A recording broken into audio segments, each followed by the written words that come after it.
All right, so reinforcement learning, planning, and optimizations.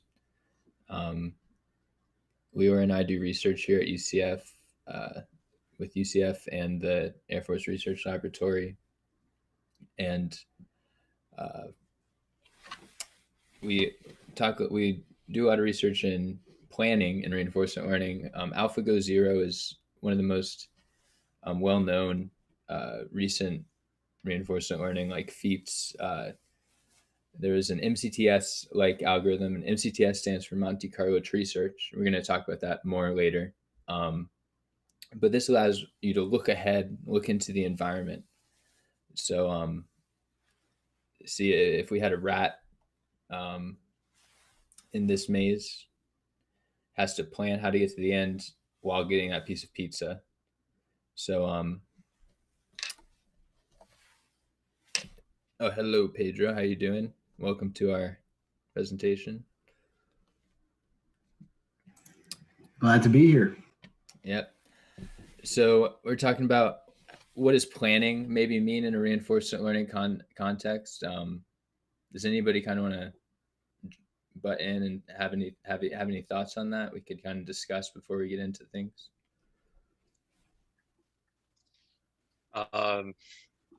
Maybe it has some sort of foresight, or it's thinking about future steps, possibly. Right.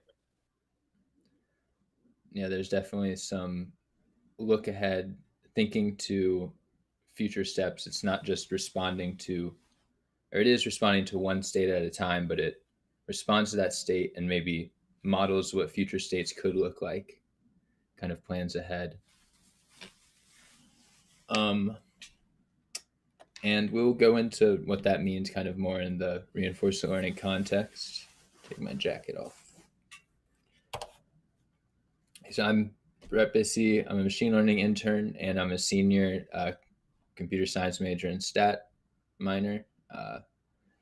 My research involves reinforcement learning and planning. I work with single agent as well as multi-agent environments. I mostly work with discrete action spaces, grid worlds, card games, board games. A lot of reinforcement learning is continuous action space, or different than kind of these discretized games. I don't have as much experience with those, but those are just as interesting and just as relevant. And I kind of mentioned MCTS. That is the main algorithm that we've kind of worked with and published a paper kind of optimizing, and that's kind of what we're going to talk about today. Proximal policy optimization is another interesting, it's just kind of a different way to train your network when you're dealing with reinforcement learning. DQNs and neural fictitious self-play. And that self-play part of the acronym, it has to do with this planning as well. It's that's typically used in card games like poker. And the self-play aspect allows an agent to kind of look ahead before a move, play with themselves. I also do some research in adversarial computer vision model attacks. So this is like if you have an image and you want to see, you know how it's classified in a model, and you want to try to trick that model into classifying it a different way. It's kind of an interesting field of machine learning, and yeah, I mean, I'd love to talk about this after if you have any questions about how to get into research or these specific topics. So planning and reinforcement learning, it oftentimes requires a model-based approach. And I kind of mentioned this earlier. A model-based approach means that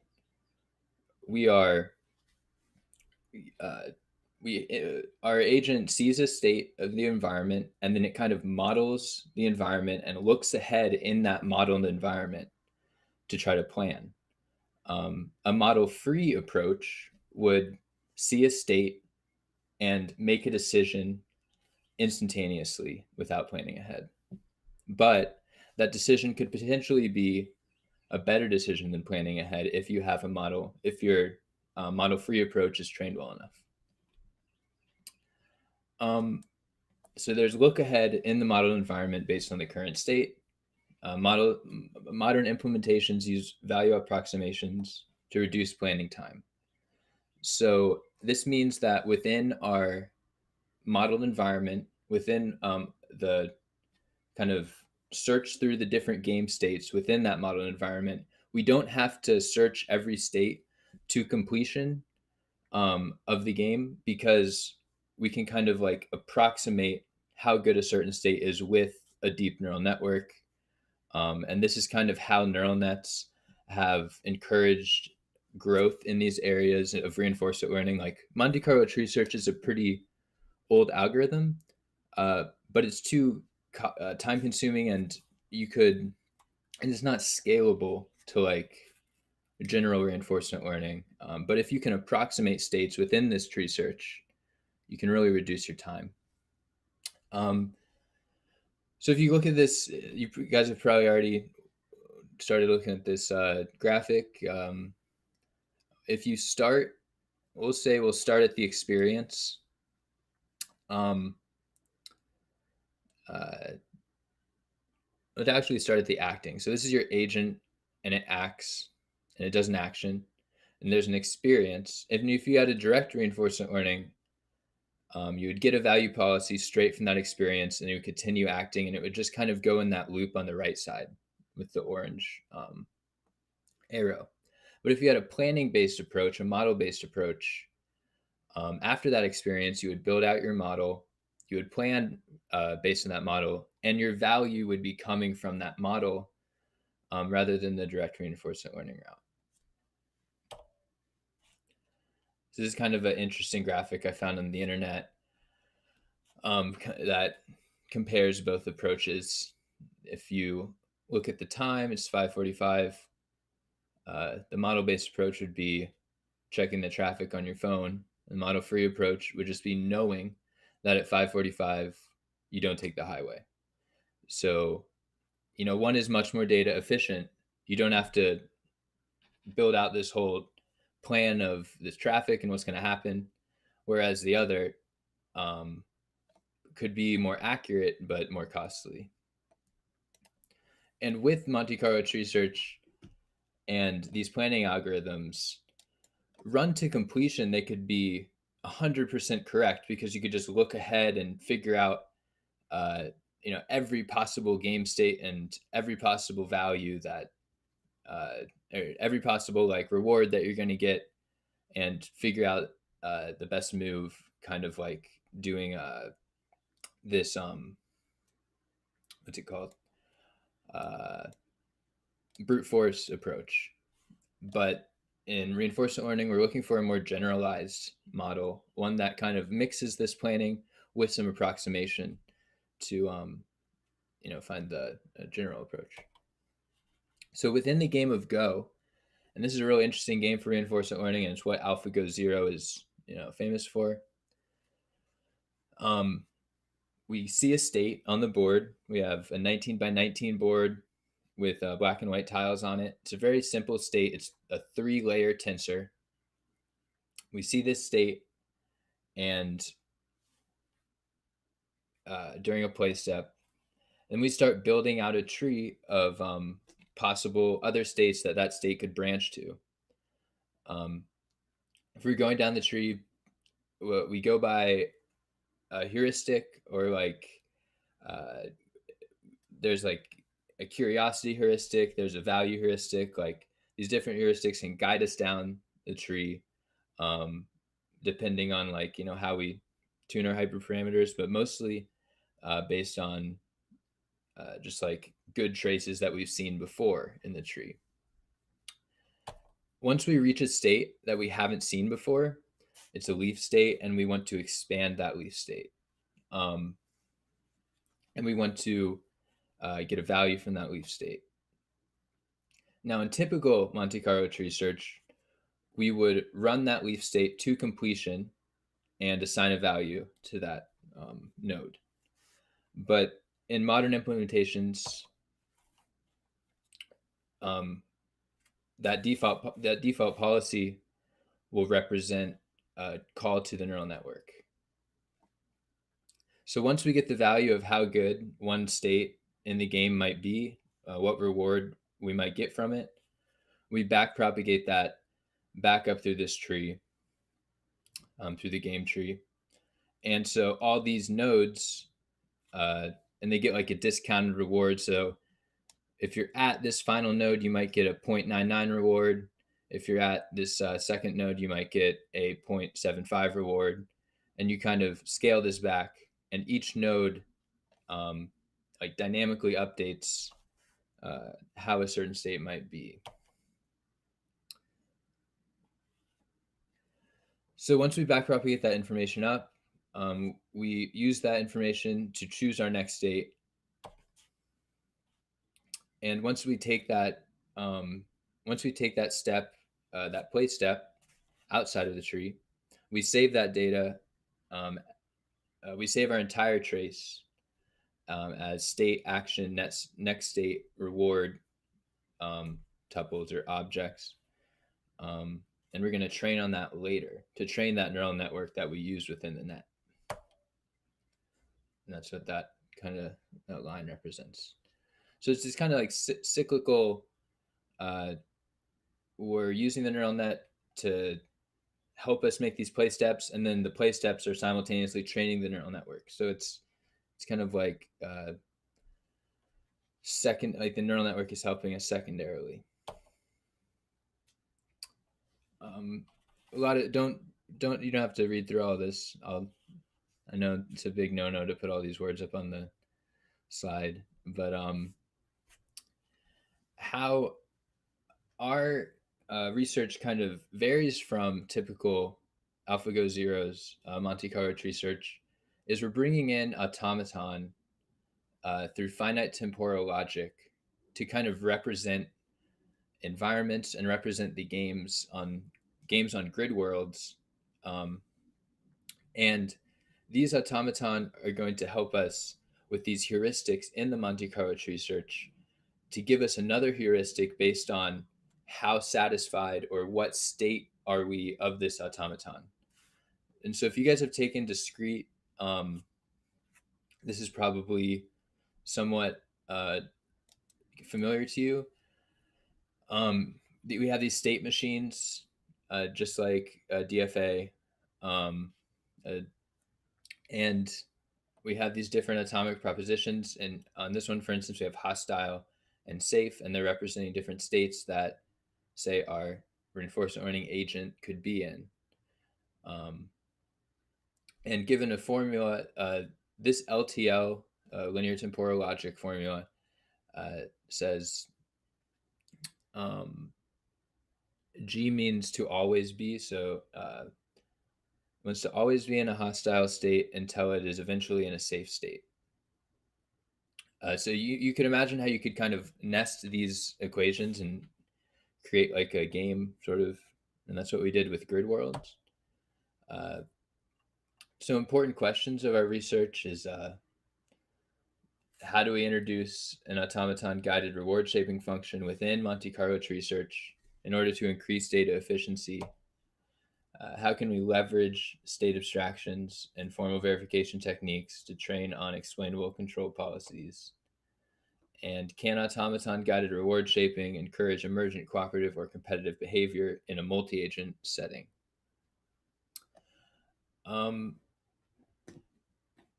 am going to, if anybody has questions of their own, I know I kind of went through everything really quickly. We do have some, this is kind of like the halfway point. If anybody has like questions about MCTS or anything on this page, feel free. So you said that we could use different heuristics together. Like, can you explain more like what like a heuristic is? Like how many can we have? Like what that is? Yeah. So this might make more sense when I start bringing in the automaton heuristic, but basically each of these nodes in a game tree it builds up statistics that represent the history of rewards traveling through that node.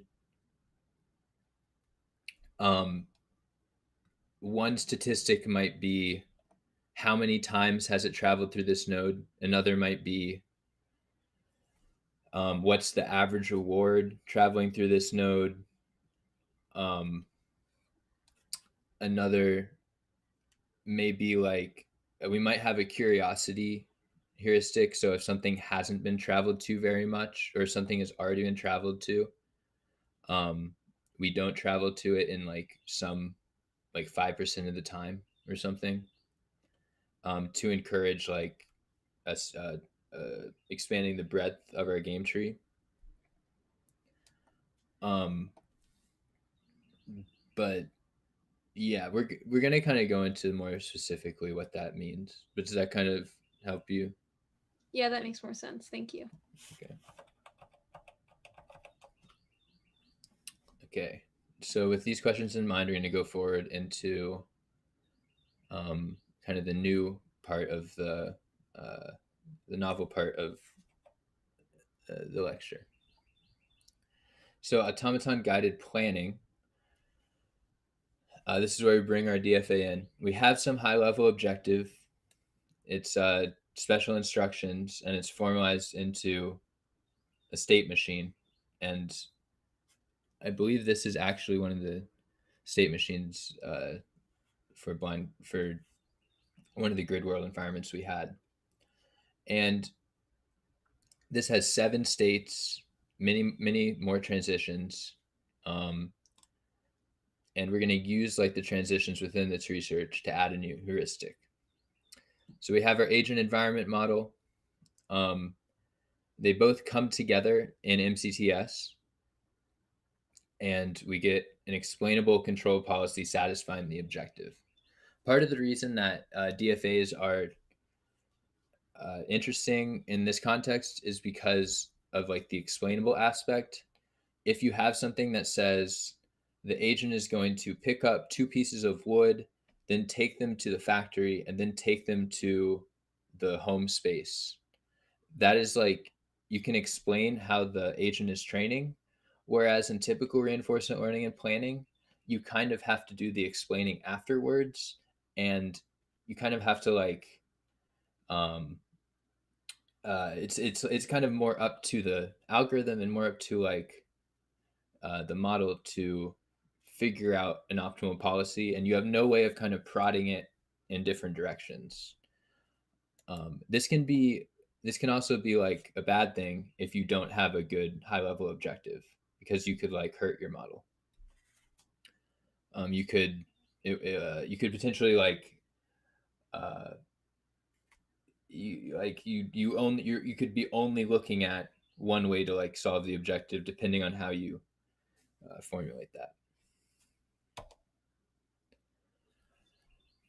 Okay, so learners will simultaneously reason about both a state representation that is like this grid world, this environment with trees and a home and a factory. They'll simultaneously reason about both that and some objective representation. And this means these atomic propositions, if you can see, it's no small text, wood, tools, factory, build. So these are like logical operators that represent stuff that's happening in the environment. So wood might mean agent has wood. And you see the automaton is labeled with how it's going to change to different states based on these logical operators based on the environment. So this subjective representation is like a key part of how we're going to learn, because it kind of models our rewards, our intermediate rewards, before we reach that final objective, which would be to get 2 pieces of wood, go to the factory, and then go home. We're kind of modeling the in-between. We're giving our agent a way to plan ahead to do those steps. Whereas in typical planning, we would just give it the final objective. We would say, you need to do all of these things. You would give that to the model, and it would end up learning how to get 2 pieces of wood, make a tool at the factory, and be at the home space, but it wouldn't be like a guided as using a DFA. And you don't see as good of rewards. And we'll go into the kind of these the experimental results from this as well. And I know that it's a workshop. We're gonna have like a little tutorial at the end if you guys want to do that. But I was gonna start with just kind of going through this research. So this automaton guided tree search is gonna go into how this automaton state heuristic is used within this research. So we have our selection state. This is the argmax function is basically it's taking, it's looking at all of the action space, it's represented by this big A, given a state, and it's finding which action is going to maximize this heuristic. And the Q is our estimated value.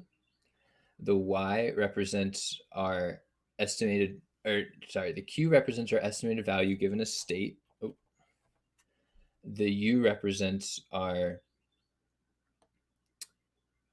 how many times we've been there. And the Y represents our estimated value given the state of the automaton. So that Y is where the automaton comes in. So say we moved from state 0 to state 1, like in this diagram. And we pick up a wood at state 1. Not only are we looking at this entire state when we make this heuristic, we're also looking at the state of the automaton, which is when we travel from 0 to 1 at the top right of your screen when we grab that wood. So we're kind of taking into account this abstract representation of the space as well as this other kind of physical environment-based representation.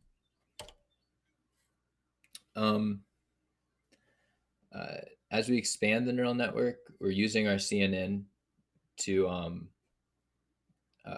get our action probabilities as well as a value. It's a 2-headed CNN, so we have one head that deals with the probabilities of the next action and the other head that deals with the value. And we can get it's relatively, it's like an actor critic architecture, and you need both of these heads. Oh, backwards. Okay, so during the update, this is after we've made our when we're doing our backpropagation, we like update all these values, and it's just kind of a lot of math, but this is like how each of the heuristics is updating on a backpropagation, I believe. And this is just, I don't want to go over this too much because I'll probably mess something up. But these slides kind of show you how we're simultaneously tracing through this tree as well as the automaton.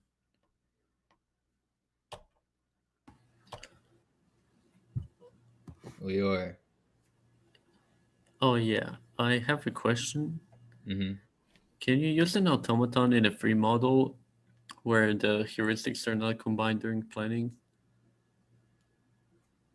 Yes, you could. But you would have to be keeping track of these automaton statistics in some other sort of model. So if you're using the model free approach, it might not technically be model free if you're also doing the automaton, but I think basically if you would keep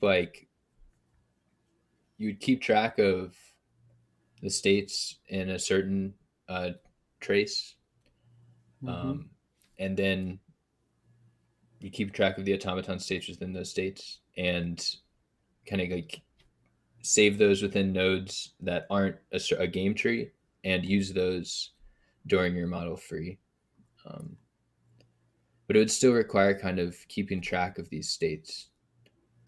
I see. Mm-hmm. Okay, cool. You could also potentially train another network. I hadn't really thought about this on like the automaton states as you're training, and you have like your automaton expected value, expected state, and another network that gives you your normal expected value. Oh, and you can mix those together. Mm-hmm. Nice. Okay, so this is kind of just showing how we're doing this entire tree search to figure out our play policy, and then we're moving to the next play step. And this play policy we have, it basically has to do with how many times have you done this state, done this action in this state, over how many times have you done the sum of all the other times you've done other actions in this state. So it's kind of like just wanted how that play step selection works. And then we're saving the play steps in our replay buffer, which we're going to train the network later on. So here's an example called the blind Craftsman. And this LTL objective in English says always get a wood and eventually go to the factory. Can you guys see my mouse? Yes. Yes. Yes, we can. Okay. Always get a wood and eventually go to the factory. And eventually have 3 tools and build a home. So there are a good amount of states, and this would require the agent to pick up a wood, go to the factory, build a tool, go and pick up another wood, go to the factory and build a tool, and eventually go to the home space. So it's like, it's kind of nesting that you have to do this first part 3 times because you need 3 tools to build the home. So it's kind of a complex planning situation that a typical algorithm might struggle with. And even MCTS might not be able to handle it super well because it has these labeled parts. And what we found evaluating this, the automaton curve is using MCTS with this automaton statistic. The no automaton curve is using MCTS without the automaton heuristic being built up. And we see a quicker convergence and like a pretty large delta in that training early on. And this was, we also evaluated 2 other environments in the single agent case, actually 3 other environments, as well as some multi-agent evaluations, but the multi-agent is a bit hairy and I don't like explaining it as much. But yeah, this one, it really helped training early on to have this planning, this way of planning ahead. One interesting application of this is the transfer learning aspect.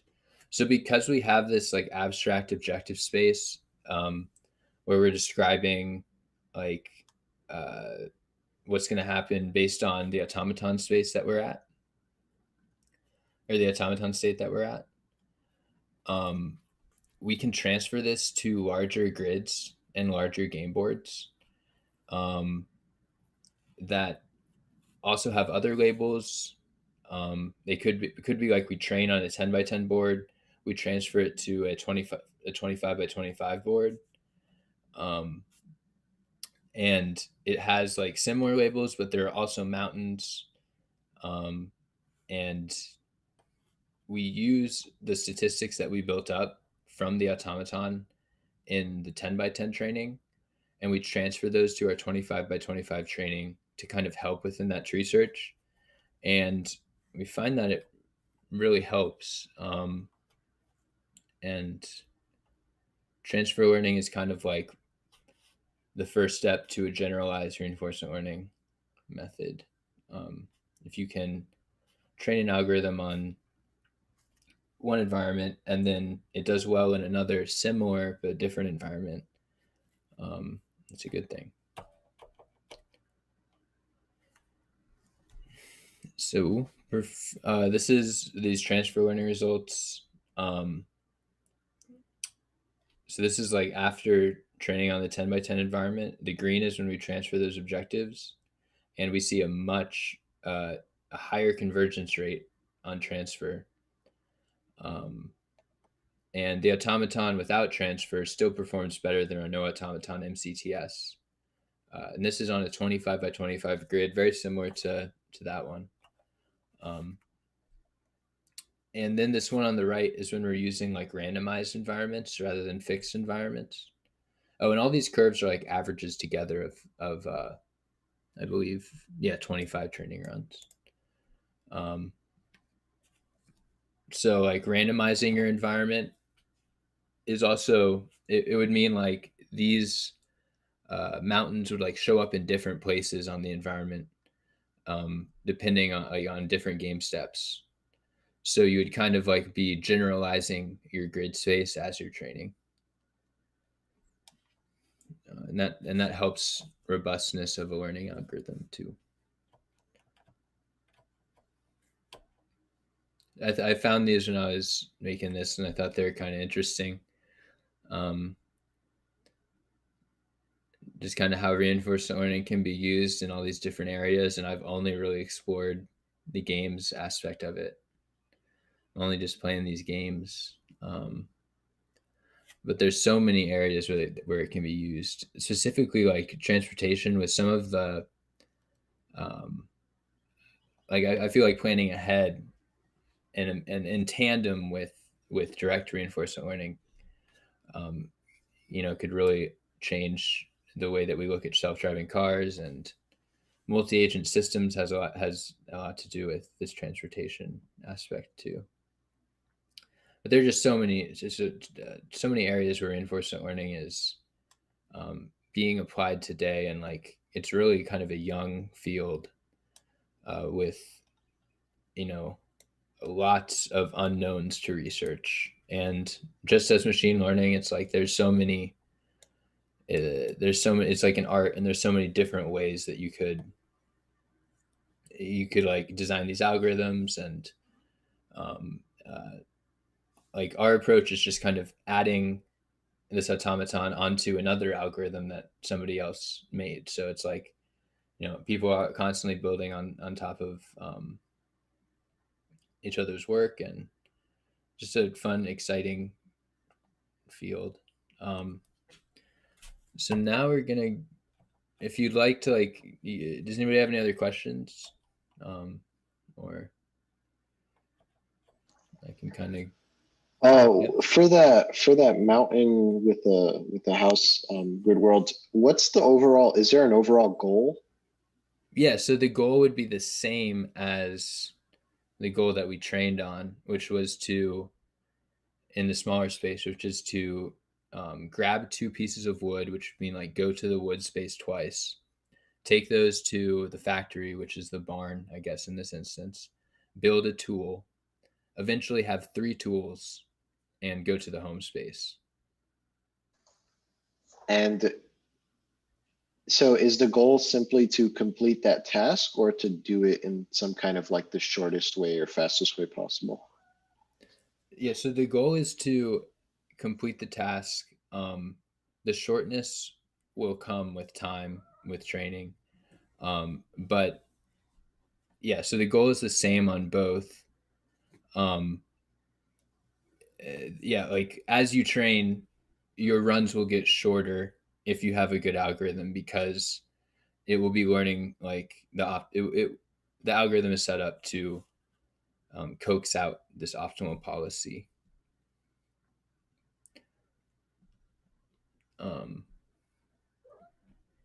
My cat just jumped on the.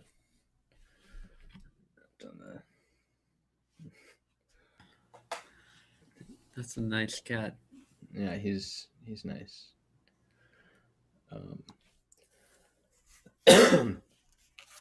Excuse me. So I do have a workshop, like a quick notebook I found. I did not author it myself, but it kind of goes over QLearning, which is direct reinforcement learning. And I'll share that in the chat for anybody that would want to check it out.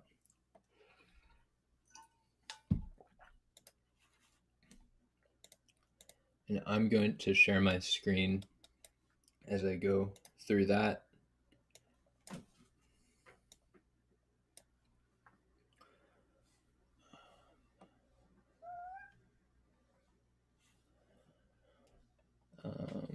Share screen.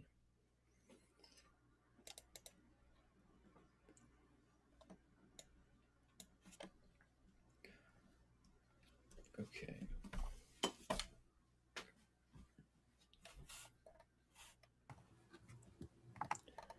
So Frozen Lake is similar to our grid world environment that we kind of just went over. There are the snowflakes, which represent spaces of ice, the holes, which represent holes in the ice, and the home space. The reason that Frozen Lake is kind of a benchmark environment is because it implements an icy, it's like an icy environment, which means you won't always move in the direction that you intend. Stochastic environments are like a way to add robustness to your model, because it kind of like it sits in for a way. It's like a randomization from the environment. So it's not always like a deterministic, if you make this move, it's going to be good. So you have to kind of like explore many policies. And this is coming from this dude's like course, and he has a good amount of stuff just kind of freely available. He has one with Sonic where it's like if you download Sonic, he shows you how to hook it up to an algorithm. So installing Numpy and Gym. This demo doesn't actually use any neural networks. It uses Numpy to keep track of a Q matrix, and the Q values are like the expected reward values. So it's going to keep track of a matrix at each space on the Frozen Lake grid. So we're going to import our dependencies.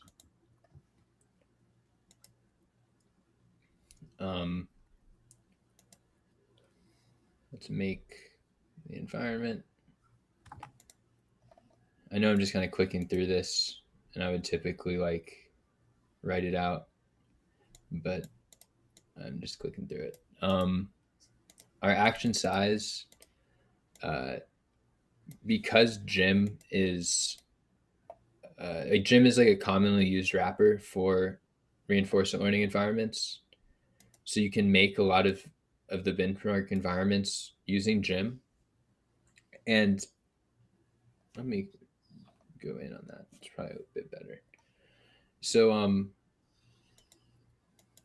each environment that's made using Gym will have an action space parameter. It'll have an observation space parameter. And like these will have their own, like the N is like how many actions are in the action space. Observation space. Let's see what.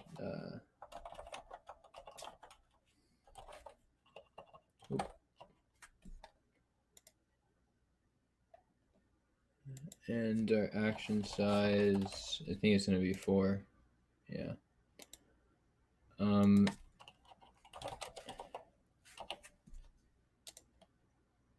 Yeah, so like the observation space is saying there's 16 discrete spaces that you can be at and that's like a 4x4 grid. So it's 16 discrete places you can be at. You're moving to those spaces like up, down, left, right. Those are your 4 actions. And we're going to create our Q table. And this is kind of like a classic Q learning technique. You can do this without neural networks on a lot of grids, but this is a direct, it's not a planning algorithm. But this game would probably benefit from a planning algorithm. So this is a 4x16 grid.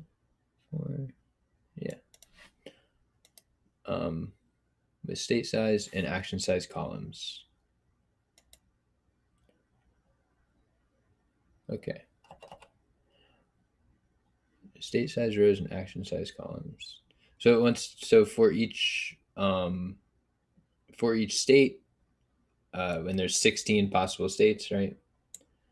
That we're going to get Q values for the action at each state. And those Q values represent like how good that action will be, the potential rewards it may lead to. So these are all hyperparameters, and if you did this on your own, you can like tweak these and maybe even improve the reward or the learning rate. But in this case, the total episodes is like how many episodes you want to train for. The learning rate is a very important heuristic in reinforcement learning. There are optimizers as there are in other computer vision like classification problems. There are optimizers that will adjust to like the learning rate that you need for your net, like Atom and whatnot. But with reinforcement learning, it's like the learning rate seems to be a very important heuristic, depending on the game, depending on like how hard the game is and all that. Max steps is we're only going to allow 99 actions per game, and then we're going to stop the game. The discounting rate is like if you have one trace through the grid, like one state after the other, you're going to discount the reward back through that trace. So if like you go down this trace, you discount it back up but each state you go back up, you like multiply by 95%. And that like scales your reward throughout.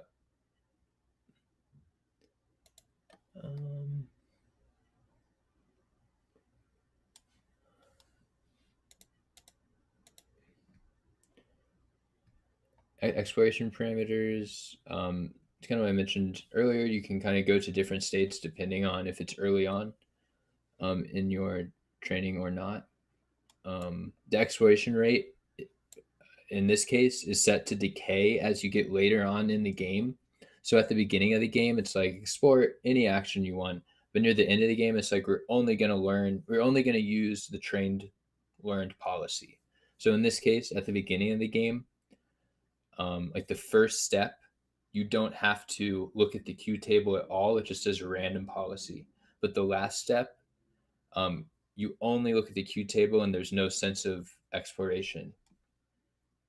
And in the middle, you kind of like, you start using the Q table more and more, and the randomness less and less as you get to the end of the game. So here's the Q learning algorithm. We're initializing, we already did that. Initialized our state action pairs, matrix for life or until learning is stopped. We choose an action in the current world based on our Q value. We take the action and observe the next state and the reward. And then based on the next state and the reward, we update the Q value at that state action pair. A lot of times there's like a lot of really like awful looking equations like this in reinforcement learning, but you can kind of just like try to figure it out semantically and gloss it over.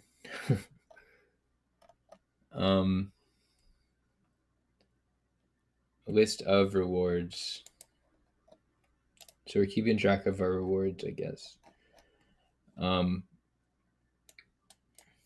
So for episode and total episodes, this is like 2,000 episodes. We reset the state at the beginning. We set done to false. And this is very similar for most reinforcement learning training loops. Is they're going to look very similar to this, no matter what environment you're doing. So we choose an action given this is our exploration exploitation trade-off is what that means there. And that is how much are we exploring, how much are we exploiting the policy, and that's like what's decaying throughout the throughout each of these each game.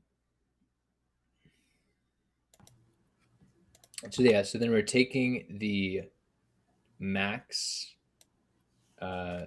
action based on the Q value at a particular state. So like we plug the state into our Q table, and then we pick the max Q value from that. George, how you doing? For the exploration rate, would it make sense to decay it based on the current win rate approximation instead of decayed linearly? Like it's going down by, in this example, it's going down by like 0.005 after each step, right? Yes. So would it make sense to, instead of doing that, decay it by the current win rate? So if like the win rate is 50%, then you should explore 50% of the time. Yeah, that actually does make sense. You would need like an outer layer of this that checked the win rate and like changed that decay rate, it would be that decay rate would be like its own function based on the win rate, right? That's what you're saying. Yeah. I was just wondering if that's something that people do. I'm not 100% sure if like that is, that's probably done. That makes sense. Sounds like it would work. Because like once you're more confident with your policies, with your exploitation, you don't want to explore as much. Right. But for something like evaluation, like when you're done training your net and you're trying to like see how it does at the end of training, like evaluate on the environment, you might decrease that exploration parameter because you want to just see how your policy is doing and not how well it does if it's doing some random states too. Yeah, I think setting it to 0 in that case could make sense.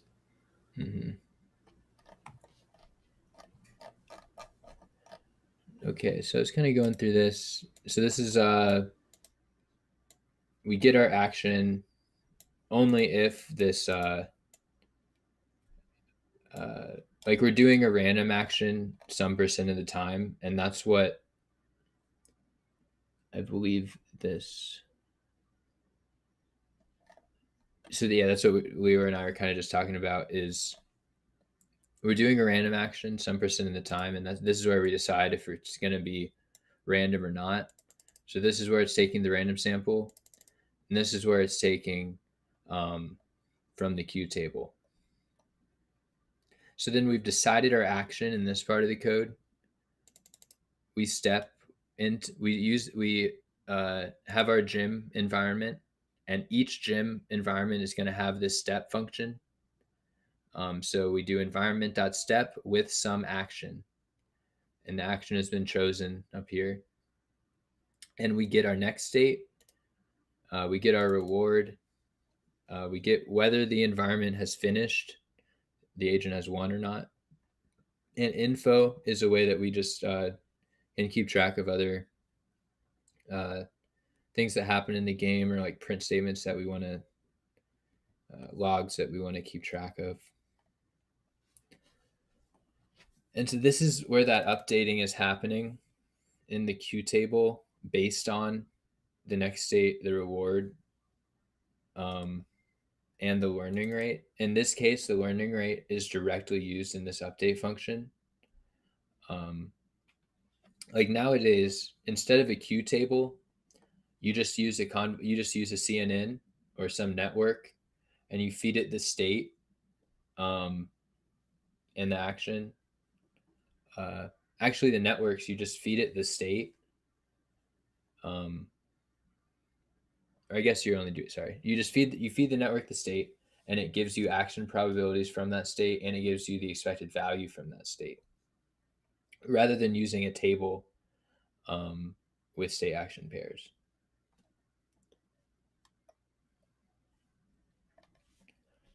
Okay, so once we update our Q table, we can like increment our total rewards.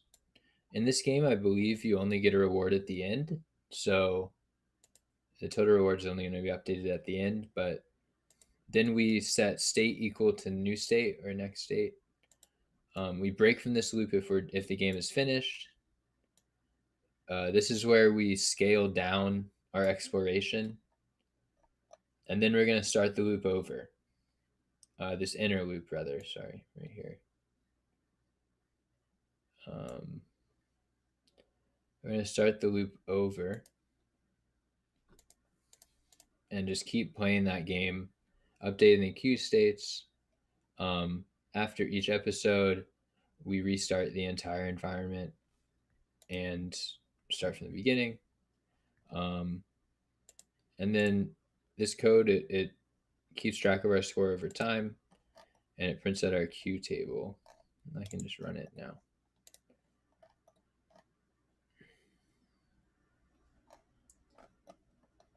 I'm not sure. I don't think that, yeah, nothing in here would require like a GPU if you're looking to run it. You don't have that.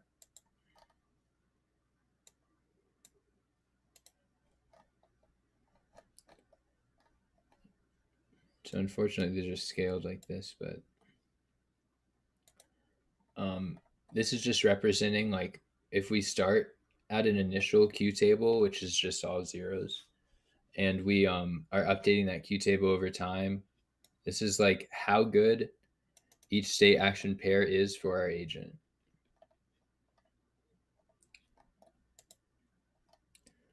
Okay. Oh, and in this, if you wanted to see each state, you see how so this is another play step, just using a Q table. And this is not updating the Q table, it's just, this is the evaluation step.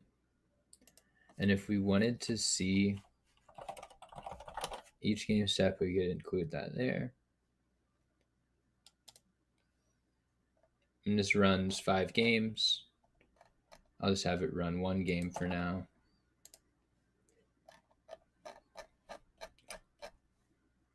And maybe I could have it print the Q table after each game too.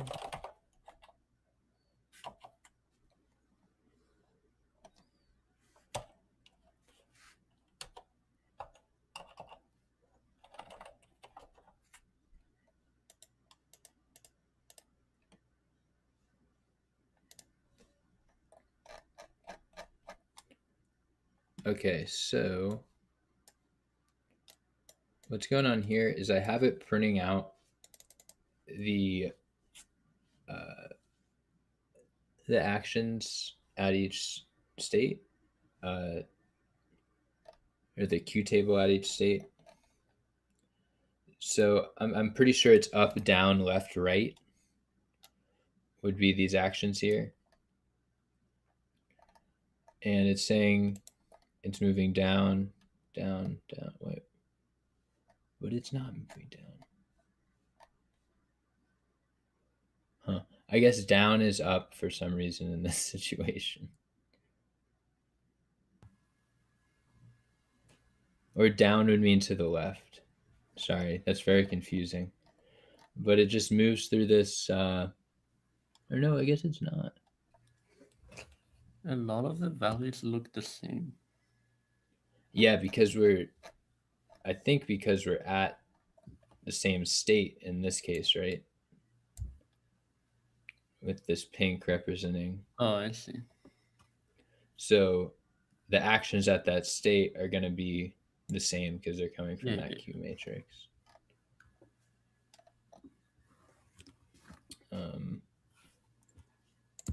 See, in this case,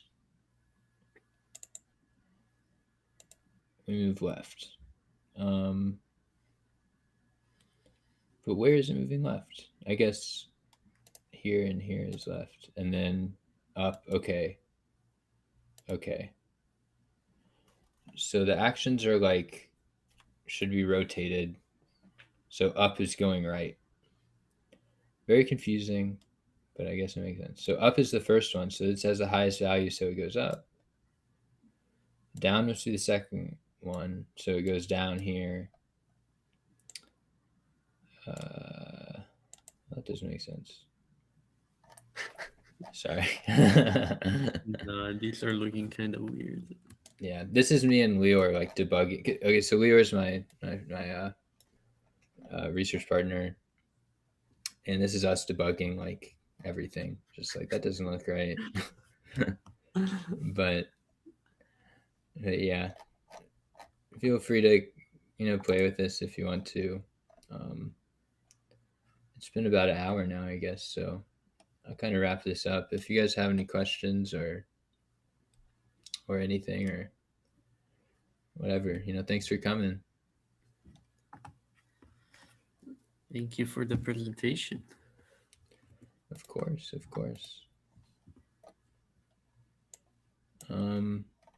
Yeah, so if AI at UCF has some other stuff going on. We've got some general body meetings and